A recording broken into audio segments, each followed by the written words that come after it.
Alam mo ba na ang salitang putang ina sa Maynila ay malaking kababuyan pero sa ibang probinsya ay normal na ekspresyon lang? Sa Bicol, hindi sila gumagamit ng typical na mura.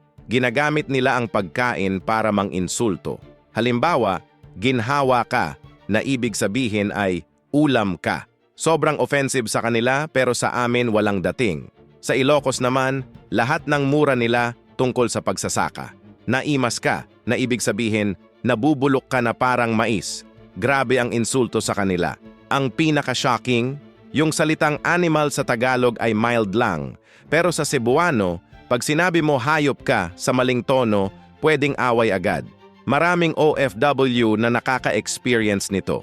May kilala akong taga Manila na nag-work sa Davao, ginamit niya yung normal na expression niya, ayon, hindi na siya kinausap ng mga katrabaho niya ng ilang linggo.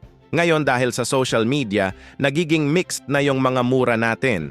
Nakakakita ka ng Bisaya-Tagalog hybrid curses na dati hindi naman existing. Kaya mag-ingat tayo sa paggamit ng mga salita pag nasa ibang probinsya tayo.